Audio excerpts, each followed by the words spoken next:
Hi friends, welcome back to my channel simplified life. मैं वैभव आप सबका स्वागत करता हूं मेरी चैनल पे और आशा करता हूं कि आप सब बहुत अच्छे होंगे। जैसे कि आप लोगों ने देखा ही होगा इस वीडियो का title 5 important factors to be considered before moving to any country. तो आप सब जानते ही होंगे कि किसी भी कंट्री में मूव होना एक कितना बड़ा डिसीजन होता है। आपकी बहुत बड़ी इन्वेस्टमेंट, एफर्ट्स, टाइम, रिसर्च सब कुछ लगता है। So whenever you decide to move to any country, like you should definitely do your analysis before moving to that country.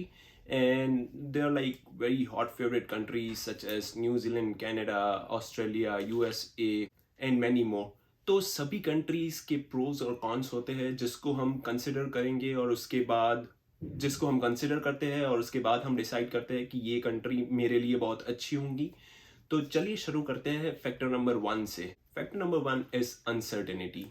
तो ऐसा तो नहीं कि आप किसी कंट्री में मूव होना चाह रहे हैं और उस कंट्री की गवर्नमेंट सिर्फ इकोनॉमी पे सबसे ज़्यादा फोकस कर रही है। ऐसा तो नहीं कि आप कहीं जॉब स्पॉन्सर पे, वर्क वीज़ा पे किसी कंट्री में मूव हो रहे हो और किसी भी कारण सर आपकी जॉब चली जाती है तो फिर आपके लिए एक बहुत बड़ी रिस्क हो सकती है उस कंट्री में जाना, क्योंकि if you're not having the job with that particular employer you can be deported. Safety reason भी एक बहुत बड़ा कंसर्न होता है। ऐसा तो नहीं कि आप उस कंट्री में जा रहे हो, भले ही आपकी जॉब 100K पर ईयर हो, पर उसकी क्राइम रेट बहुत ज़्यादा है। Let's talk number about some of the hot favourite countries where people decide to immigrate. So आपने देखा ही होगा कि US and UK are on the top of the chart of crime rate and Canada and Germany is on the bottom. So आपको ये भी consider करना चाहिए कि वो कंट्रीज आपके लिए ज़्यादा सेफ होगी कंपेयर टू अदर्स। और अनसर्टेनिटी की जब हम बात कर रहे हैं, आप सबको पता ही होगा कि गवर्नमेंट सपोर्ट कितना नेसेसरी है। Without having government support it's very difficult to survive in any country. और दूसरे भी फैक्टर्स मेरे ख्याल से कंसिडर करने लायक है, वो है रेसिज्म, लैंग्वेज बैरियर। जैसे कि आप if you are deciding to move to Germany and it's like 95% of German people speaks only German and there's just 56% of people who speaks English, and वो भी there's no guarantee कि वो लोग आपके साथ इंग्लिश में कम्युनिकेट करेंगे। तो आपको ये भी सोचना चाहिए कि if you are getting a job, it's really important in Germany to know their language. So let's talk about the second most important factor, that is business and job opportunities. So आप लोगों ने देखा ही होगा कि there the job opportunity is directly proportional to, I would say, new business openings. जैसे ही नए businesses open होंगे, जॉब की अपॉर्चुनिटीज भी बढ़ेंगी। उसके साथ साथ एक और फैक्टर है जो कि है एजिंग पॉपुलेशन।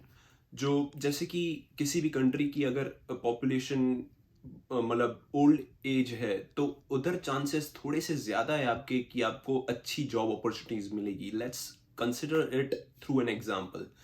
जैसे कि कनाडा की मीडियन एज है 42।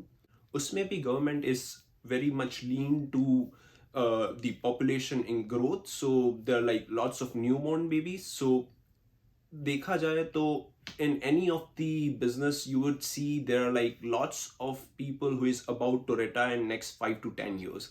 तो उधर जॉब अपॉर्चुनिटीज बहुत ज्यादा होती है। And now let's talk about business opportunity. Business opportunity भी दो फैक्टर्स के ऊपर डिपेंड करती है। First is government support, how good your government wants to start encourage new entrepreneurs to have their own business. And the second factor is new immigration, how much your government is support towards immigration.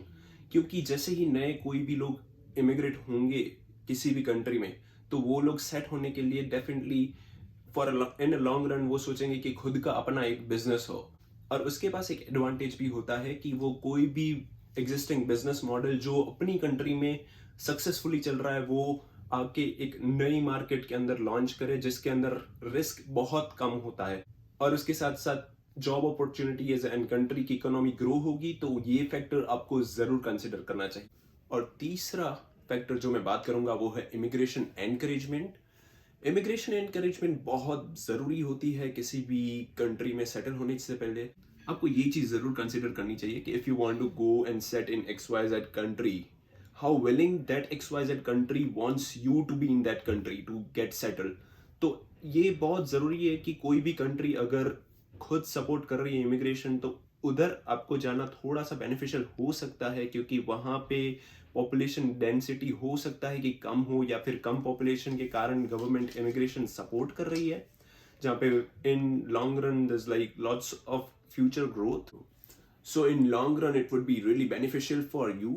And वो country अगर बहुत supportive है immigration को, वहाँ पे की permanent residency PR process भी बहुत इजी होंगी, इजीली आपको पीआर देने के लिए वो सपोर्ट करेंगी.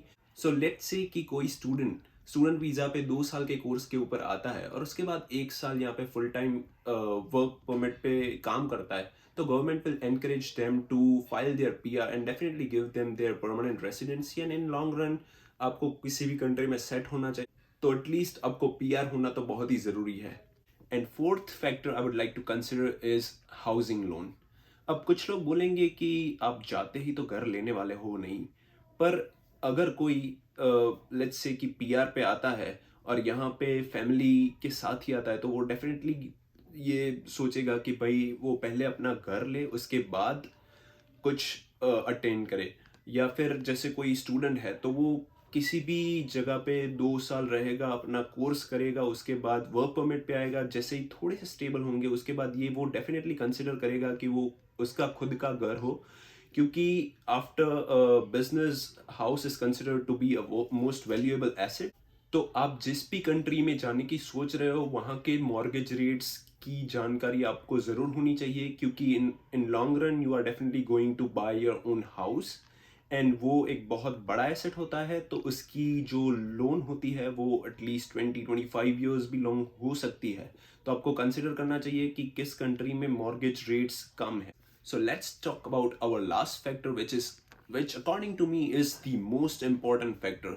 I think you guessed it right. It's healthcare. So किसी भी कंट्री में मूव होने से पहले उसकी हेल्थ केयर सिस्टम जानना बहुत बहुत ज़रूरी है, क्योंकि हो सकता है कि आपको कोई हेल्थ इश्यू आ जाए, या फिर एक्सीडेंट हो, या कुछ भी हो सकता है. Life is full of uncertainty. तो अगर आपके पास, लेट मी टेल यू कि अगर आपके पास अच्छा हेल्थ इंश्योरेंस नहीं है, तो it's gonna give you a huge dent on your pocket. So I would say कि आपको ये भी सर्च करना चाहिए कि कौन कौन सी कंट्रीज है जो हेल्थ केयर बिल्कुल फ्री देती है. सो मेरे ख्याल से कनाडा, जर्मनी, ऑस्ट्रेलिया, यूके, इन चारों कंट्री में हेल्थ केयर फ्री है. और आप ये गूगल करके भी देख सकते हो कि और कौन कौन सी कंट्रीज है जहाँ पे हेल्थ केयर बिल्कुल फ्री हो. एंड यूएसए में हेल्थ केयर फ्री नहीं है. तो आपको ये भी सोचना चाहिए कि अगर आप यूएस मूव हो रहे हो और अच्छा हेल्थ इंश्योरेंस नहीं है, तो आपको कितना कॉस्ट कर सकता है वो इन फ्यूचर और इन लॉन्ग रन. सो मेरे ख्याल से बहुत सारे फैक्टरों में से ये 5 फैक्टर बहुत बहुत इंपॉर्टेंट है. किसी भी कंट्री में मूव होने से पहले आपको ये कंसिडर करने चाहिए और पूरा एनालिसिस करना चाहिए. And thanks for watching this video till the end. And if you guys like this video, please do not forget to hit the like button. Do share this with your friends. और किसी भी दोस्त जो कि plan कर रहे हैं move होने के लिए किसी भी कंट्री में, उसके साथ जरूर शेयर कीजिए. And please subscribe. So thanks for watching this video, and I hope कि the value has been added, and I'll see you guys in the next video.